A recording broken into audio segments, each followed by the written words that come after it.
সংসারের কাজের মধ্যেও সুখ পাওয়া যায়। যদিও সংসারে কাজ করতে করতে দিনের অর্ধেকটা সময়ই চলে যায়, তারপরও সংসারের কাজের মধ্যে অন্যরকম এক শান্তি কাজ করে। তো সকাল থেকে বিকেল অবধি কী কী কাজ করলাম, দিনটি কিভাবে কাটালাম, এই সব কিছু শেয়ার করব আজকের ব্লগে। হ্যালো এভরিওয়ান, আসসালামু আলাইকুম। কেমন আছেন সবাই? আশা করি আপনারা সবাই অনেক বেশি ভালো আছেন।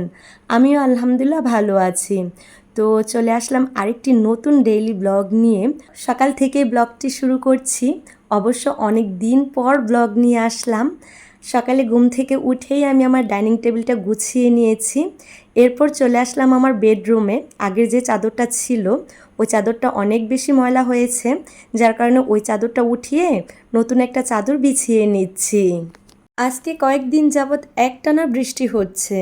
বৃষ্টির দিন অনেক ভালো লাগে, তবে সেটা যদি একটানা অনেক দিন থাকে তাহলে আর ভালো লাগে না।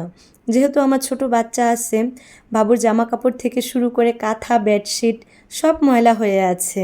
এজন্য নতুন একটা বেডশিট আলমারি থেকে নামিয়ে বিছিয়ে নিয়েছি। এরপর চলে আসলাম আমার ড্রয়িং রুমে। ড্রয়িং রুমটা গুছিয়ে নিচ্ছি। মা হওয়ার পর বুঝেছি কিভাবে 5 মিনিটে খাওয়া শেষ করতে হয়, কিভাবে 5 মিনিটে গোসল করতে হয়। শিখেছি সংসারের এলোমেলো কাজগুলোকে কিভাবে ঝটপট করা যায়। নিজের যত্ন নেওয়া তো ভুলেই গেছি। সংসারের সব কাজ দ্রুত করার পরও কীভাবে যে দিনের অর্ধেকটা সময় চলে যায় বুঝতেই পারি না। তারপর সংসারের কাজের মধ্যে সুখ খুঁজে পাওয়া যায়। ড্রয়িং রুম গুছিয়ে চলে আসলাম আমার ব্যালকনি বাগানে।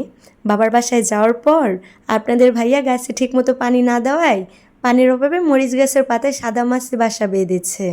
যদিও আগের ব্লগে বলেছি, তো কয়েকদিন পর পর হলুদের গুঁড়ো আর কাপড় ধোয়ার পাউডার পানির সাথে মিশিয়ে এভাবে মরিচ গাছের পাতায় দিয়ে থাকি। এতে করে সাদা মাছি চলে যায় আর গাছগুলোও ভালো থাকে।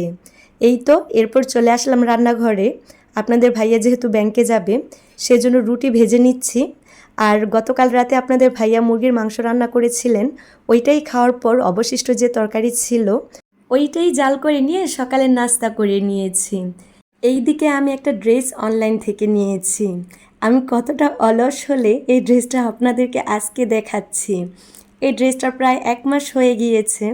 যেই পেজ থেকে নিয়েছি ওই পেজে অর্ডার করার 15 দিন পর ড্রেস হাতে আসে। 15 দিনে তারা ড্রেসটি বানিয়ে দেয়। প্রায় 15 দিনের বেশি হয়েছে ড্রেসটি হাতে পেয়েছি। যেদিন ড্রেসটা হাতে পাই ওই দিন কুরিয়ারম্যানের সামনে যে চেক করেছি, এরপর আর বের করিনি আলমারি থেকে। এই তো আজকে বের করলাম আপনাদেরকে দেখানোর জন্য। ড্রেসটা কেমন হয়েছে অবশ্যই কমেন্ট করে জানাবেন। দুপুরের দিকে তো ভালো বৃষ্টি হচ্ছিল, ব্যালকনিতে গেলাম, ভাবলাম ভিডিও করি। আর এই তো বিকালের দিকে বৃষ্টি কমে গিয়েছে, ভাবলাম আর হয়তো বৃষ্টি হবে না।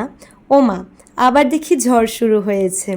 দেখেন মাহির তো অনেক খুশি, জানালায় দাঁড়িয়ে বাহিরের বাতাস দেখছে আর খুশিতে ডান্স করতেছিল।